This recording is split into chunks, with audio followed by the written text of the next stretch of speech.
Hi, this is Tom Smith and I wanted to talk to you about the foam roller mobilisation exercise. This is the longitudinal foam roller exercise for your thoracic spine predominantly, but it can be used for the lumbar spine as well. So what you need is a 4-inch foam roller, ideally one that's not too wide like this one. Most foam rollers that you'll find today are half the size of this and they oftentimes a lot wider.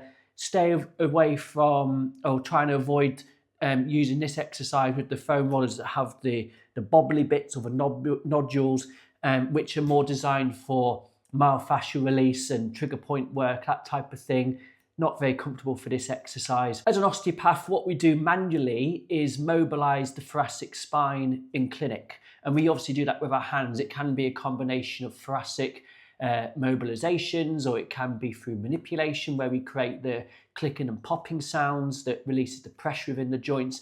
But in between visits, it's really important that we encourage you to mobilize and maintain the mobility of your thoracic spine in between visits. And the way how you do it is you want to lay over the foam roller longitudinally, and ideally it's with a foam roller long enough that you can actually place your pelvis, the middle of your back and your head on the roller.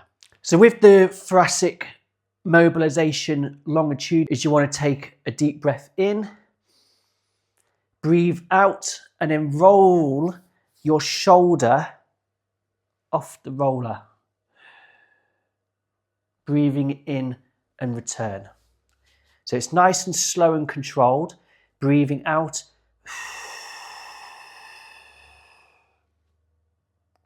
Breathing in.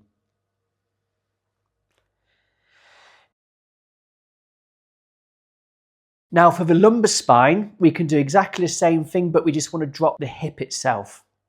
And you want to take a deep breath in. Breathe out. Breathing in. Breathing out. Breathing in.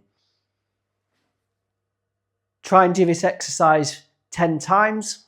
Nice and slow and controlled movement.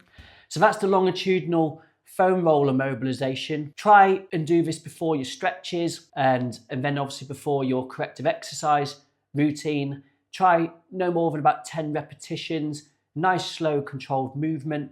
If this, however, is uncomfortable for you or it's just seemed to making you worse, stop the exercise.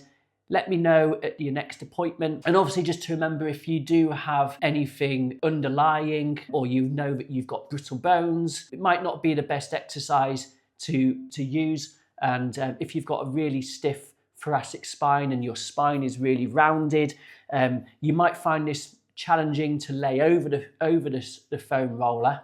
If you do have a subtle thoracic kyphosis, you can use a pillow under your head just to support your head so you're not arching your head back too much. If you have any problems, get in touch and I'll speak to you soon.